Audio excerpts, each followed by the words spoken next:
ବହୁତ ଦୂର ଏକ ଜଙ୍ଗଲରେ ପୁଚୁ ଚଢ଼େଇ ତାର ଛୋଟ ଭଉଣୀ ସାଙ୍ଗରେ ରହୁଥିଲା। ତାଙ୍କର ମାମା ବାବା ବହୁତ ଦିନ ଆଗରୁ ମରିଯାଇଥିଲେ। ପୁଚୁ ଚଢ଼େଇର ଭଉଣୀ ବହୁତ ଛୋଟ ହୋଇଥିବାରୁ ପୁଚୁ ଚଢ଼େଇଟି ତାର ଆଉ ତା ଭଉଣୀର ଖାଇବା ଯୋଗାଡ଼ କରୁଥିଲା। ଏମିତିରେ ଗୋଟେ ଦିନ, ଦିଦି ମତେ ଭାରି ଭୋକ ଲାଗୁଛି, କିଛି ଖାଇବାକୁ ଦେ ନା, ନହେଲେ ମୁଁ ଭୋକରେ ମରିଯିବି।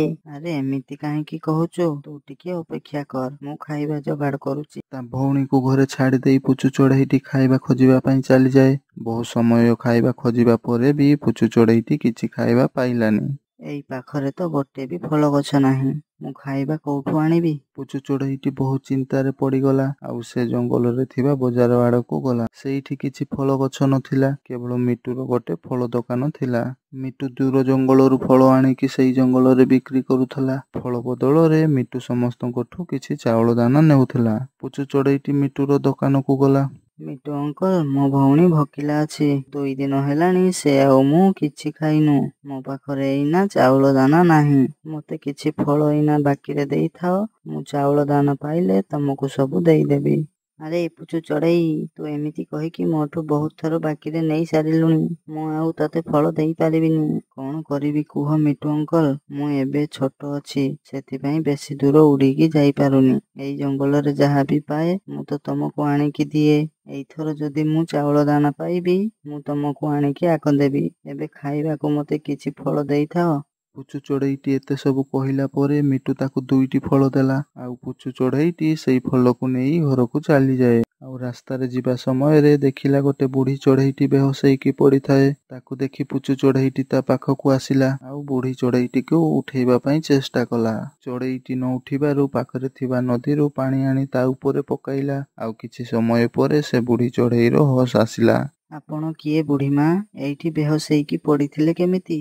ଆରେ ଝିଅ, 5 ଦିନ ହେଲାଣି ମୁଁ କିଛି ଖାଇନି। ଭୋକରେ ମୁଁ ବେହୋସ ହେଇଯାଇଥିଲି। ଉଡ଼ିବା ପାଇଁ ବି ମୋ ପାଖରେ ଶକ୍ତି ନାହିଁ। ଆରେ ଝିଅ, ତୋ ପାଖରେ ଯଦି କିଛି ଖାଇବା ଅଛି ମତେ ଦେ। ମୋ ପାଖରେ 2ଟି ସେଓ ଛଡ଼ା ଆଉ କିଛି ଖାଇବା ନାହିଁ। ମୋ ଭାଗଟା ଆପଣ ନେଇକି ଖାଆନ୍ତୁ। ହେଲେ ବୁଢ଼ୀମା, ମୋ ଭଉଣୀ ଭାଗ ମୁଁ ଦେଇପାରିବିନି, ସେ ବି ଭୋକିଲା ଅଛି। ଏମିତି କହି ପୁଚୁ ଚଢ଼େଇଟି ଗୋଟେ ସେଓ ସେ ବୁଢ଼ୀ ଚଢ଼େଇଟିକୁ ଦେଲା। ଆଉ ଚଢ଼େଇଟି ସେଓ ଖାଇ ବହୁତ ଖୁସି ହେଇଗଲା। ଆରେ ଝିଅ, ମୋ ଭୋକ ମେଣ୍ଟେଇଥିବାରୁ ତତେ ବହୁତ ବହୁତ ଧନ୍ୟବାଦ। ମୁଁ ତତେ କିଛି ଦେବାକୁ ଚାହୁଁଛି। ସେ ବୁଢ଼ୀ ଚଢ଼େଇଟି ପୁଚୁ ଚଢ଼େଇକୁ ଗୋଟେ ଆମ୍ବ ଦେଇକି କହିଲା, ଏଇ ଆମ୍ବଟା ସାଧାରଣ ଆମ୍ବ ନୁହଁ। ୟାକୁ ତୁ ଖାଇବୁନି, ମାଟିରେ ପୋତି ଦେବୁ। ଏ ଗଛରେ ଯେତେବେଳେ ଫଳ ହବ ସମସ୍ତେ ଖାଇପାରିବ। ଏ ଗଛର ଆମ୍ବକୁ ମୁଁ ବ୍ୟବହାର କରିପାରିବିନି, ସେଇଥିପାଇଁ ଏଇଟାକୁ ମୁଁ ତତେ ଦେଲି। ପୁଚୁ ଚଢ଼େଇଟି ସେ ଆମ୍ବକୁ ନେଇ ତା ଘରକୁ ଚାଲିଯାଏ। ତାକୁ ଦେଖି ତା ଭଉଣୀ କହିଲା, ଦିଦି ତୁ ଆସିଗଲୁ, କଣ ଆଣିଛୁ ତୁ ମୋ ପାଇଁ? ଦେ ମତେ ସେ ଖାଇବା, ମତେ ବହୁତ ଭୋକ ଲାଗୁଛି। ପୁଚୁ ଚଢ଼େଇଟି ସେ ସେଓଟିକୁ ତା ଭଉଣୀକୁ ଦେଲା। ଗୋଟେ ସେଓ ଦେଖି ତା ଭଉଣୀ କହିଲା, ଏ ସେଓ ତୁ ମୋ ପାଇଁ ଆଣିଛୁ ଦିଦି, ହେଲେ ତୋ ଖାଇବା କାଇଁ? ଆଉ ଏ ଆମ୍ବ ତୁ କୋଉଠୁ ପାଇଲୁ? ପୁଚୁ ଚଢ଼େଇଟି ରାସ୍ତାରେ ଘଟିଥିବା ସବୁ କଥା କହିଲା। ଓହୋ, ଏମିତି କଥା। ଏକଦମ ଠିକ କରିଛୁ ଦିଦି। ଆମେ ଏଇ ସେଓକୁ ଭାଗ କରି ଖାଇବା। ଆଉ ସେ ସେଓକୁ ଭାଗ କରି 2 ଭଉଣୀ ଖାଇଲେ। ଆଉ ଖାଇସାରି ତା ସାନ ଭଉଣୀ କୁହେ, ଦିଦି ଚାଲ ଆମେ ଏବେ ଆମ୍ବକୁ ମାଟିରେ ପୋତିଦେବା। ଏମିତି କଥା ହେଇ ସେ 2 ଜଣ ଆମ୍ବକୁ ମାଟିରେ ପୋତିଦେଲେ। ରାତି ହେବା ପରେ ସେ 2 ଭଉଣୀ ଶୋଇପଡ଼ିଲେ। ରାତିରେ ପୁଚୁ ଚଢ଼େଇଟି ସ୍ୱପ୍ନରେ ସେ ବୁଢ଼ୀ ଚଢ଼େଇଟିକୁ ଦେଖିଲା। ଆରେ ପୁଚୁ ଚଢ଼େଇ, ତୁ ବହୁତ ଦୟାଳୁ। ମୁଁ ଯେତେବେଳେ ଭୋକରେ ଥିଲି ବହୁତ ଜଣକୁ ଖାଇବା ମାଗିଲି, ହେଲେ କେହି ମତେ ଖାଇବା ଦେଲେନି। ଆଉ ତୁ ଗରିବ ହେଲେ ବି ମତେ ଖାଇବାକୁ ଦେଲୁ। ତୋ ଉପରେ ମୁଁ ବହୁତ ଖୁସି। ମୁଁ ତୋତେ ଯୋଉ ଯାଦୁର ଆମ୍ବ ଦେଇଛି, ସେ ଆମ୍ବ ମତେ ଜଣେ ସାଧୁ ବାବା ଦେଇଥିଲେ। ତୁ ସେ ଆମ୍ବକୁ ମାଟିରେ ପୋତି ଦେବୁ। ଗଛ ବଡ଼ ହେବା ପରେ ରାତିରେ ସେ ଗଛ ମୂଳରେ ଗୋଟେ ମନ୍ତ୍ର କହିବୁ, ଶୁଣ। ରାତି ହେଲାରେ ମନ୍ତ୍ର ଶୁଣରେ, ଡାଳେ ଡାଳେ ପତ୍ରେ ପତ୍ରେ 5 ଫଳ ଆସରେ। ଏ ମନ୍ତ୍ର କହିଲେ ଗଛରେ 5 ପ୍ରକାର ଫଳ ଆସିବ। ତୁ ସେ ଫଳକୁ ଖାଇପାରିବୁ ଆଉ ବିକ୍ରି ବି କରିପାରିବୁ। ତୋର ସବୁ ସମସ୍ୟା ଦୂର ହେଇଯିବ। ଏମିତି ସ୍ୱପ୍ନ ଦେଖିବା ପରେ ପୁଚୁ ଚଢ଼େଇର ନିଦ ଭାଙ୍ଗିଯାଏ। ଦେଖିଲା ଯେ ସକାଳ ହେଇଗଲାଣି। ତାପରେ 2 ଭଉଣୀ ଆମ୍ବ ପୋତିଥିବା ସେଇ ଜାଗାକୁ ଚାଲିଯାଆନ୍ତି। ଆଉ ସେମାନେ ଦେଖନ୍ତି ଯେ ସେଇଠି ଗୋଟେ ବଡ଼ ଗଛ ହେଇଯାଇଛି।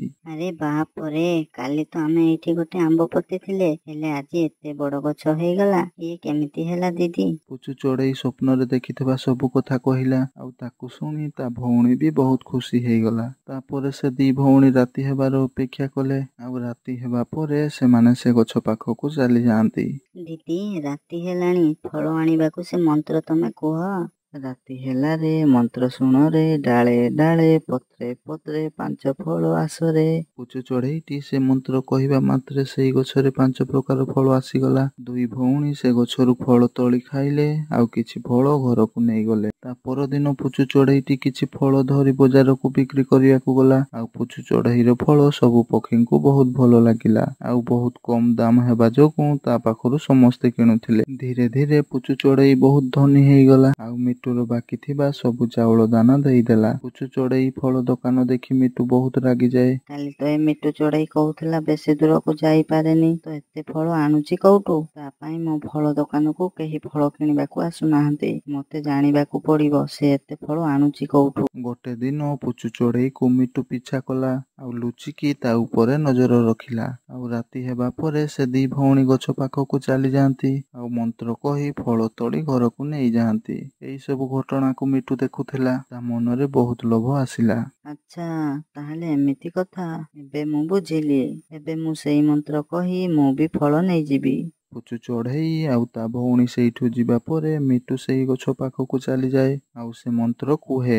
ହେଲେ ଗଛରୁ ଫଳ ଆସିବା ବଦଳରେ ଗଛରୁ ବଡ ବଡ ପଥର ବର୍ଷା ହେବାକୁ ଲାଗିଲା। ମିଟୁ ବହୁତ ଜୋରରେ ଡରିଗଲା। ଆରେ ବାପରେ, ଇଏ କଣ ହେଲା? ଫଳ ବଦଳରେ ପଥର କେମିତି ପଡ଼ିଲା? ବଞ୍ଚାଅ, ମତେ କେହି ବଞ୍ଚାଅ। ପଥର ବାଜି ମୋ ମୁଣ୍ଡ ଫାଟିଯିବ। ମୁଁ ଏଠୁ ପଳାଏ ଶୀଘ୍ର। ଆଉ କେବେ ବି ଏଇଠିକୁ ଆସିବିନି। ଏମିତି କହି ମିଟୁ ସେ ଜାଗାରୁ ଚାଲିଯାଏ।